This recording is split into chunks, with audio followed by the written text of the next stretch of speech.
পালাবো? যে কোনো জায়গায়, শুধু এই মূর্তির থেকে দূরে। আমরা ভেবেছিলাম আমরা আবার গ্রামে ফিরে যেতে পারবো, কিন্তু আমাদের ধারণা ভুল ছিল। আমরা গুহার মুখে পৌঁছে দেখি যেই পাথরের চাইটা সরিয়ে আমরা প্রবেশ করেছিলাম সেটা আবার বন্ধ হয়ে গিয়েছে, এবং গুহার প্রবেশ করার সময় যেই দানবের মূর্তিগুলো দেখেছিলাম সেগুলো এখন জীবিত হয়ে আমাদের পথ রুদ্ধ করে দাঁড়িয়ে আছে। তারা তারা অনবরত রাগে গর্জন করছে এবং আমাদেরকে গাল দিচ্ছে। চোর, অনুপ্রবেশকারী, মায়ের সোনা চুরি করতে এসেছিস? আমাদের মায়ের অলংকার নিতে এসেছিস? বলি দেবো তোদের, বলি।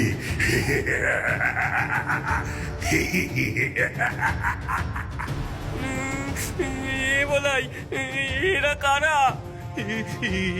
এরা মনে হয় ওই মূর্তিরই অনুগামী, যারা এই মূর্তিটি পুজো করত। আমরা এদের দেবীকে বিরক্ত করেছি, এর জন্য এরা আমাদের উপর ভীষণ রেগে গেছে। আমাদের পালানোর সব পথ বন্ধ হয়ে গিয়েছিল। আমাদের সামনেই ছিল আমাদের মৃত্যু। সেই বিশালাকার দানবগুলো আস্তে আস্তে আমাদের দিকে এগিয়ে আসছিল। এমন সময় আরেকটি চিৎকার শুনতে পেলাম, কিন্তু এই গলাটা আমাদের চেনা। বলাই লালু, তোদের আর কোনো ভয় নেই, আমি চলে এসেছি। ইনি আমার বাবার বন্ধু ষষ্ঠী কাকা।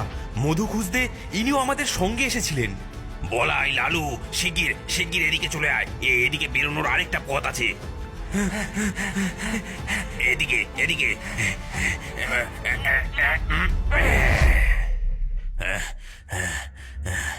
অনেকক্ষণ ধরে তোদের দেখতে পাচ্ছিলাম না বলে এই বন জঙ্গলে কোথায় গেলি? জোয়ান রক্ত, বাঘের মুখে আবার যাতে না পড়িস, তাই দেখার জন্য আমি তোদের পায়ের ছাপ দেখে দেখে এখানে আসি। ভাগ্যিস এসেছিলাম, নয়তো ফিরে গিয়ে তোদের বাবা মাকে কি জবাব দিতাম আমি। কিন্তু তোরা এক সাংঘাতিক জিনিস খুঁজে বার করেছিস। এখানে এখানে যা গুপ্তধন আছে, সুন্দরবনের সব গ্রামবাসীর সব অভাব দূর করা যাবে। আমাদের আর প্রাণের ঝুঁকি নিয়ে মধু সংগ্রহ করতে আসতে হবে না।